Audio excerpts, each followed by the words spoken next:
तोहरे नैनवा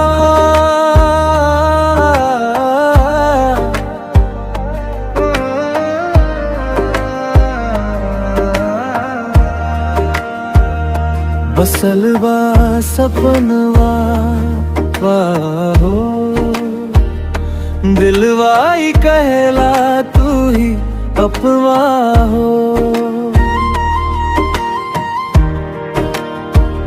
चांदनी रात में तो हर आवे, सांस सांस में बस तो है नावे।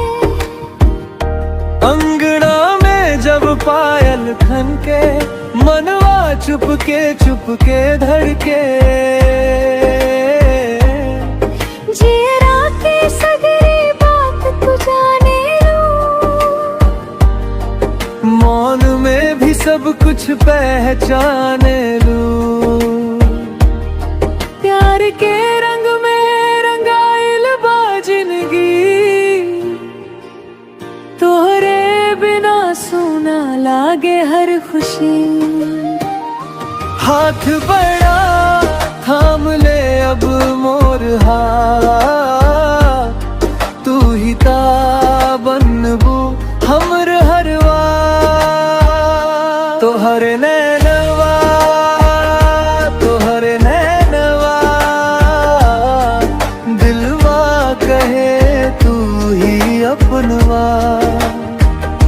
तोहर नैनवा तोहर नैनवा सांस में बस तू जीवन के सपना।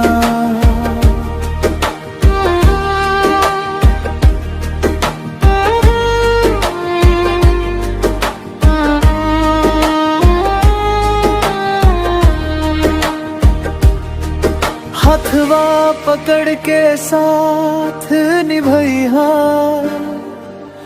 जन्म जन्म तक दिल में बसैहा।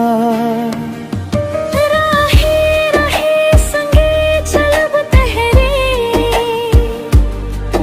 दुखवा सुखवा बाटब हमरे। तोहरे बिना ना लागे सब अधूरा, तोहरा संगे लागे संसार पूरा। है दिल के बन्ना में बस गई लो,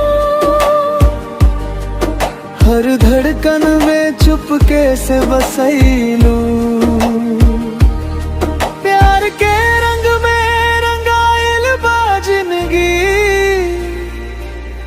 तोहरे बिना सुना लागे हर खुशी। हाथ बड़ा थाम ले अब मोर हाथ, तू ही ता बनबू हमर हरवा। तोहर नैनवा तोहर नैनवा दिलवा कहे तू ही अपनवा।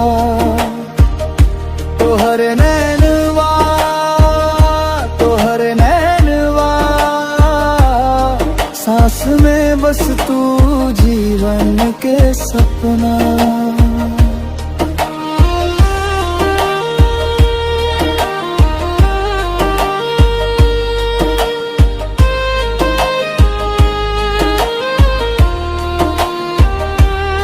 जब जोरिया छिटके आंगन में, तोहरे नामे धड़के मन मन